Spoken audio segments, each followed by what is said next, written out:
What's up, guys? It's the Foxtrot 94. Thank you guys so much for popping in. Marvel's Avengers, it's right here on the screen. They released their new roadmap. It's, if you're watching this a couple weeks from now, it's September 8th, 2021. So yeah, they released their roadmap and their state of the game. So I wanted to hop in and discuss that with you guys and kind of let you know my thoughts. And so yeah, let's hop over there. So here is the roadmap. Here is what they wanted to share with us. I will go ahead and make it real big for us, nice and easy here. So to start off, they showed all of what they launched over here on the far left side. You can see they launched the War for Wakanda expansion that just came out. The campaign was amazing. I loved it. I do wish they would have added some endgame stuff, but I understand it was more focused on the campaign, adding a character, giving him, really paying tribute to his story and who Black Panther is and who King T'Challa was. And I do like that we got a little bit more of a seasoned T'Challa there, not freshly taking up that mantle. But yeah, I'm currently in September, which is this area right here of the roadmap. You see we are in September, we are in the 1-year anniversary. We're getting the priority mission rushes where the priority mission chains reset, or not chains, but priority missions reset daily, giving you a daily exotic rather than just a weekly. And then you see here the cargo runner synthoid event, where the cargo runner synthoids, those gold guys that everybody just chases after and uses all their abilities on, they are popping up way more often. And then the flashback rewards cache, which is if you complete all the campaign's operations in the new War for Wakanda expansion, you get a really cool legendary nameplate, and it is retroactive. So if you already did it, then you just automatically get the plate. That's what happened to me. I already did everything, so I just automatically got the plate. So the meat of this is what we're really we're looking at here is the fall and the winter part of the roadmap. To start off, initially when I saw this roadmap, I was disappointed. The main fact was that the only new hero on the roadmap was Spider-Man for only PlayStation.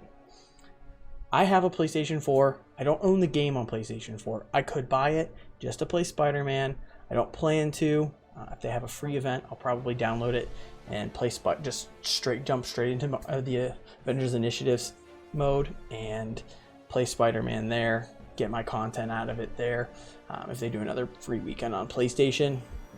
But I understand the deal, how he's an exclusive, whether it's timed or not, we don't know yet. But I do understand that contract, and they had to fulfill that contract and get Spider-Man on there, and only for PlayStation. However, I am kind of upset that there was no hero for Xbox or PC, especially with a new raid coming out, the first raid in the game coming out. And now PlayStation gets a whole new character to potentially take into that raid and have, potentially a game-breaking meta to beat the raid over the other consoles and platforms. And I'm not saying that Xbox and PC needed to have their own exclusive character that PlayStation doesn't get. Give PlayStation the character too. I don't care. They can have that hero too. Give them two heroes. But it would be cool that if PC and Xbox got a new hero. That was my initial, right off the bat, kind of disappointment with the roadmap. However, once I got through the state of the game blog, an article, and thought over it, kind of scrolled through Twitter, seeing the different takes and what devs and stuff, Reddit, whatever, I understand more. I kind of wish they would have communicated a little clearer so you didn't have to do so much research to understand why the roadmap is structured the way it is right now. That doesn't mean I'm not disappointed we're not getting a new character until early 2022. I'm hoping January, February is when everybody gets another new hero. But we'll see. Hopefully, we'll get more information on that a little bit closer before 2022 actually arrives. We'll get something still in 2021. But to cover what is on this roadmap, you can see here that we have the returning events.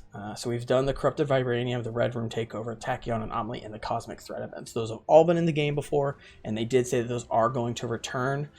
I liked those events. I especially like the Red Room event because it was some solo challenge that you could jump in, and I used it to complete, things for the hero challenge cards and things like that. The Cosmic Threat, the the gear you got from that, and the Tachyon Anomaly event, the gear you got from that as well was really awesome.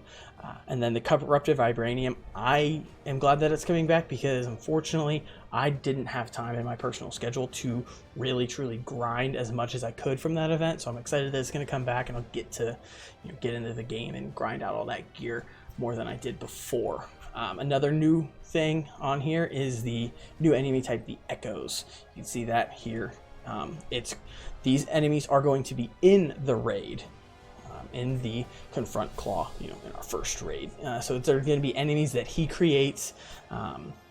Don't know any details on that. I haven't seen any details on that. All we know is those new enemies, as far as I know, are going to be tied to the raid, and I don't really think we'll see them much outside of the raid.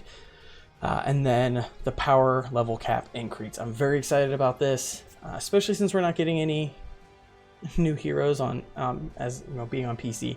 There's no new heroes for me to grind their levels, so it'll be nice to have something to grind up. I'll get to grind up the other 9 heroes to the new power cap. And from a loose understanding of what I was seeing, it kind of looks like to get to the new max, you might have to run the raid to get those higher drops. But I'm not 100% sure yet. I do know there's 2 modes, but we'll get into that once we get to the state of the play. And then last but not least, my head is kind of in the way here. Let me just move out. You see this, right? This bottom one right here says enable earnable cosmetics.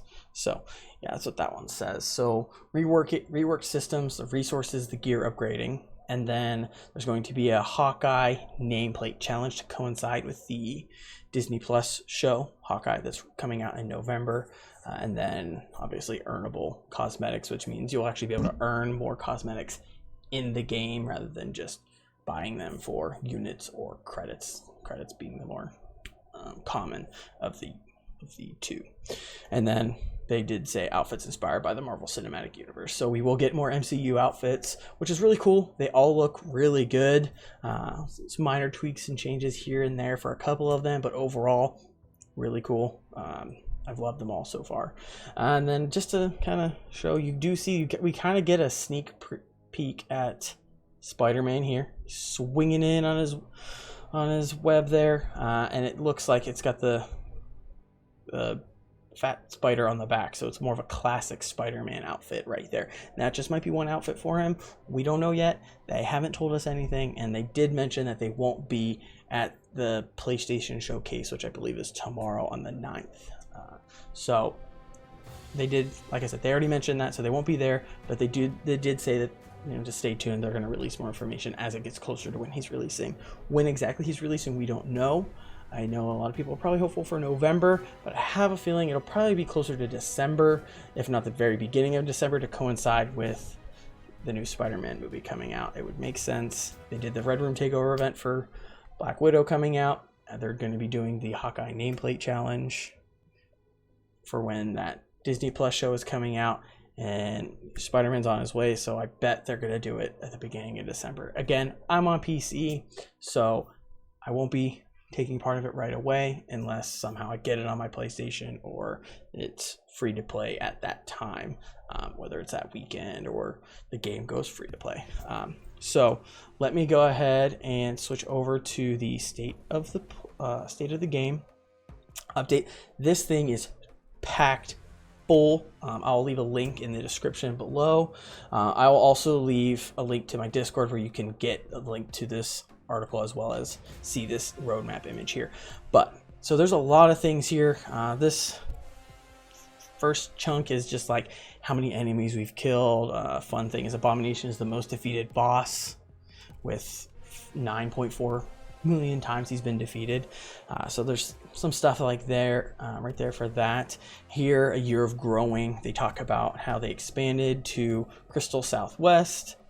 They tried to do a mid-June 2021 relaunch, soft relaunch, but it wasn't really working. So they're still working from home, which does make game development a lot harder.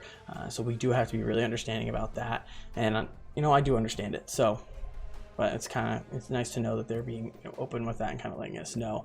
And then they're mentioning how they've done performance and stability. They have, we know that when this game launched, it was buggy and content got pushed back, and that they focused on the quality of life fixes, which is why when I looked back at this roadmap after, reminding myself that they are putting quality of the game over, just pushing content out that's broken, I respect it.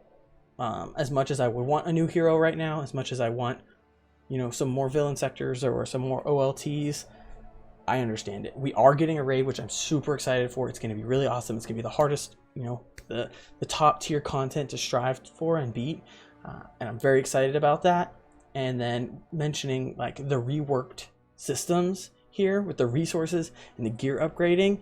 We're going to get to that more again in the state of the game article, but understanding that they're focusing on that before they just keep pushing out content is a very big thing to understand, because once they get that right, then they can start pushing out content. And if they can keep things running smooth, and once they get those changes and getting things where they need to be, then content can start flowing. And they have been doing things monthly since Clint's operation back in March. So I think they're doing great. They have been doing patches and fixing things and putting in effort. So I'm still very hopeful for where we're going. But back to this multiplayer and matchmaking. They did implement, the multiple heroes in a strike team, the quick play, XP boost and stuff. So matchmaking has gotten a little bit easier. And with more of these events and things, there are bigger numbers of people in the game, so matchmaking is a little bit easier. I know very few times, it's really only when I'm playing like super late at like 2 a.m. that I have trouble matchmaking. But if I'm in the middle of the day and I go to matchmake like the OLT or the Mega Hive or something, I find people pretty quick. Sometimes it is like the same people, but that's just because they happen to be on at the same times like I am. And then some rewards that they tuned, such as having priority missions, with guaranteed exotic drops, the cargo runner synthoid, which I love the cargo runner. It's so much fun. It's so funny when you're playing with a group of your friends and all of a sudden you see that and everybody's like, go get it, and everybody just chases after it. And then, as you might know, everybody just pops every ability they possibly have on this thing, because sometimes these guys just don't care what you're doing and they're just gone. And then late game content, they have added the family reunion OLT, the beating the odds villain sector, and stuff like that. So, and then they added the customizable harm rooms. So this is all the stuff that they kind of talk about, and then they go to a year of learning with learning that they need to focus on the quality of life and stuff like that. And I'm summarizing like bits and pieces from this whole thing as we scroll through this. It is really long, and a lot of it doesn't really pertain to, as this part says, the road ahead. This is where they show the roadmap for themselves. You can see it. We just went over it here. And then here's where they kind of recap the anniversary event, which ends on the 16th. So this week, if you haven't already, again, it's the 8th. This week, reset is on the 9th, which is tomorrow. They gave away the free Iron Man skin. And then the second week, they're giving away a free Thor skin and additional hero catalyst, which is pretty cool. It's really nice. We're actually getting a free Thor skin, so that's really cool. I'm a Thor main, so I'm excited about it. And then they mentioned the cargo runner synthoid appearing more often and the priority mission rush missions. So, and now system reworks. This is more meaty. This is where I'm really excited to talk about and kind of give my opinions about. So the gear, improving the gear. So the gear level, the new power cap is going to be going up. What it's going up to, we don't know yet, but we do know it's going up, and that they are implementing a new system that will allow players to upgrade epic, legendary, and exotic gear from power level 100 all the way to the new power level cap. That right there is amazing. So if you find, because right now in the game, if something drops that is epic, legendary, or exotic, you can only upgrade it 10 power levels.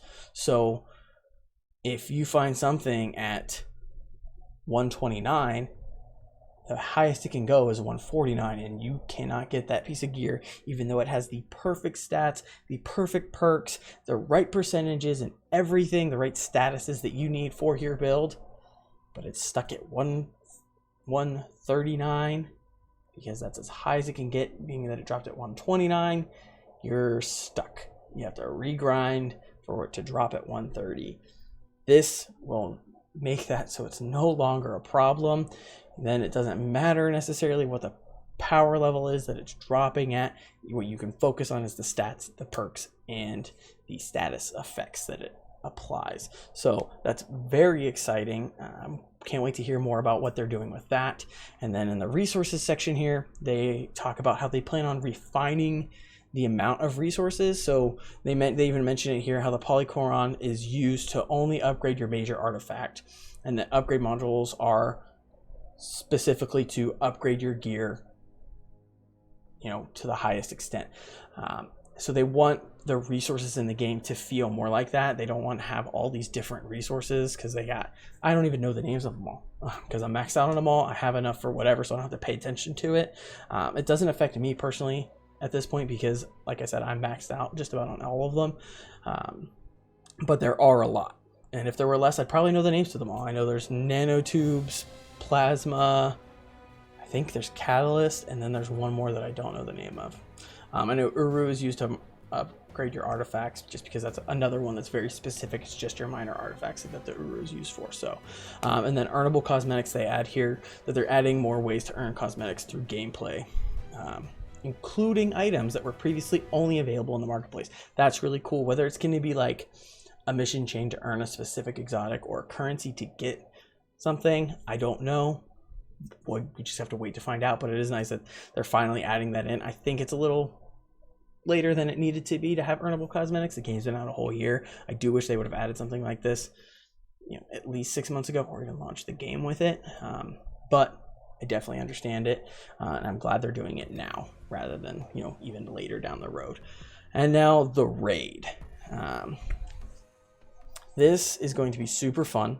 They again mentioned it is their first raid, and then here's how I mentioned there will be 2 modes. There's going to be the standard, which is power level 150 to 160, and then the elite modes. It says modes like it's in plural, so I don't know if that means there's going to be more than 2 or how exactly that works, but they do say elite modes, which is power level 160 to 175. Which is 175 would make it the high, that is the hardest content. Again, the power level is increasing, and we don't know what it's going to. I have a feeling it's not going to go much higher than 160. I feel like 160 is probably where it's going to drop, where it's going to stop at, so that you are, at the max. You can run through the standard really easily, but then it also keeps the elite mode difficult, being at 175. So hopefully, that's what it is. That's definitely my guess, though, is that the power level is going to be 160. The new power level is going to be 160 once that launches. And as they mentioned here, it's the conclusion to Claw's story for War for Wakanda, and it will not be like it was in the campaign. You won't fight him in the same way. It'll be different. Again, there's a new enemy called Echoes, and here they describe them as sound constructs created by Claw. They have been created and tailored exclusively for this experience. So that leads me to believe, like I mentioned before, I don't believe they will be outside of the raid, but we'll see. And I'm excited to see what kind of enemies they are, and it sounds like they're going to be kind of difficult to fight, because I already know that the Claw's company forces are kind of annoying, especially at first. Their overshields are ridiculous if you don't have the right statuses, and they're talking about the Marvel Marvel MCU, leave it at that, MCU outfits, and that they're planning on launching more of them, and that they mentioned that they plan on bringing back events, and then they talk about your friendly neighborhood Spider-Man. So Spider-Man will be coming out for PlayStation in 2021, so that is very exciting. I'm very excited for anybody that has a PlayStation and gets to play him. Hopefully they do a free event where I get to play him as well. It'll be really awesome. And then I really hope that he's a timed exclusive, even if it's for like 3 to 6 months or a year, whatever. I hope he's a timed exclusive, and that at some point he will come to Xbox and PC. I'm totally okay with PlayStation getting, you know, if he is a timed exclusive, I'm okay with some of his outfits staying PlayStation exclusives. That makes sense. You want to sell, you know, your Sony product on the Sony platform, whatever. But for the experience of players enjoying the Avengers universe whatever's in this game, I do hope he's a timed exclusive, because that does cut out a lot of people, and especially if Spider-Man's like a really strong hero and is very useful in a lot of endgame activities. It's very unfortunate that, you know, 2 out of the 3 platforms miss out on it.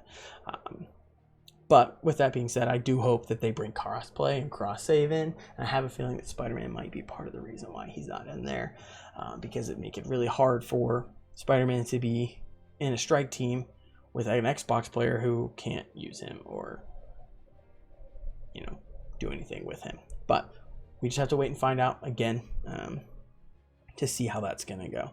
And then they do mention here and beyond this whole section here, they do have plans beyond this roadmap. This section right here makes me super excited and super happy to know that this game will be supported going into 2022. And they even mention it on Twitter. They mention it multiple places. We've seen interview things and articles, them mentioning it, that this game will be supported through 2022, and that makes me so happy because I have so much hope for this game, and I think that they can take off with it, especially once they get some of these quality of life fixes done with.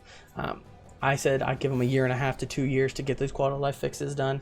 That doesn't mean I don't want extra content like new heroes. Like right now, we're not going to be getting any after this Black Panther for who knows how long. Probably beginning of 2022, so I'm not going to be too upset about it. But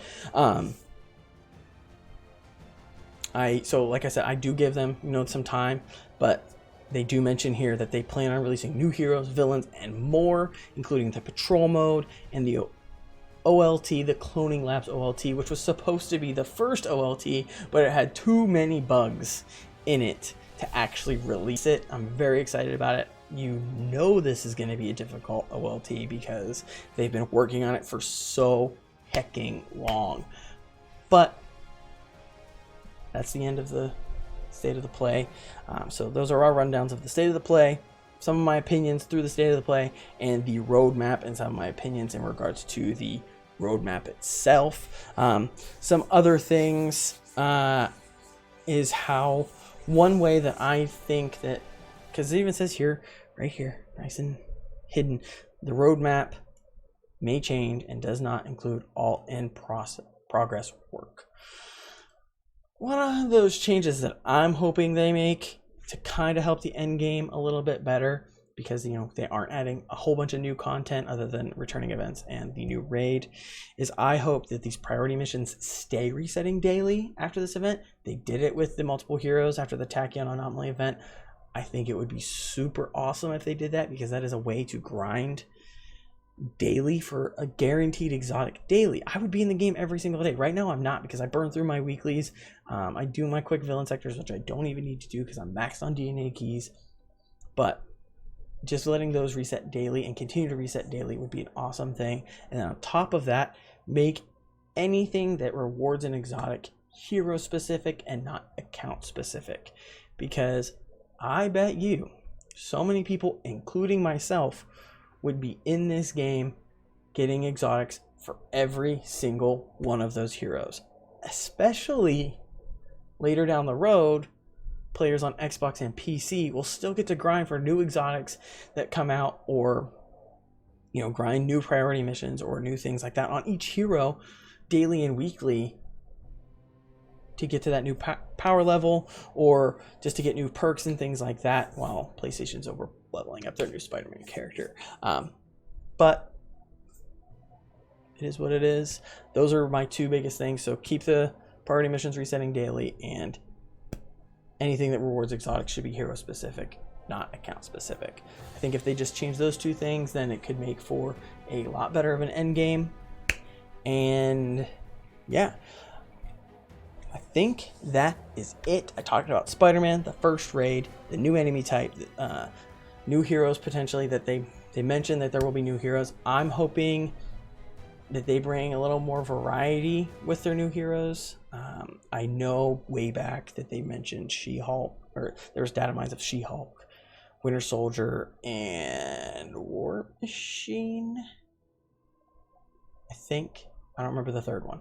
I'm kind of hoping those aren't it. I hope they bring like Captain Marvel or Storm from the X-Men and something different from the heroes we have now. Because if we get the Winter Soldier, Bucky Barnes, then he'll be very similar to Cap and Black Panther, you know, with a little bit of Black Widow in there with gunplay. So, and then She-Hulk obviously will be similar to Hulk. Probably not too similar because they did do well with keeping Kate and Clint different enough that they didn't just feel like two archers, but they are two archers back to back. So I do hope that we get a little bit more variety in who our heroes are. But yeah, so I talked about Spider-Man, Raid, enemy type heroes. I kind of laid out my opinions on throughout all of this. Overall, I'm very excited for what's going to be going on in the future of this game. Initially, I was disappointed with this roadmap. I'm still disappointed we're not going to get a new hero for PC and Xbox players until early 2022 or sometime in 2022, unless something changes. But I am excited overall for all of the changes and the stuff that's going to be happening, especially this raid. I can't wait to get into this raid and beat the heck out of Claw and his forces. But other than that, thank you guys so much for hanging out. Again, I'm the Foxtrot 94. You can find me on Twitch at twitch.tv/thefoxtrot94 or here on YouTube. Hit that subscribe button if you want to see more content, catch replays of the streams, stuff like that. Come hang out in the Discord as well. Again, that link will be in the description below. Thank you guys so much, and I'll see you later.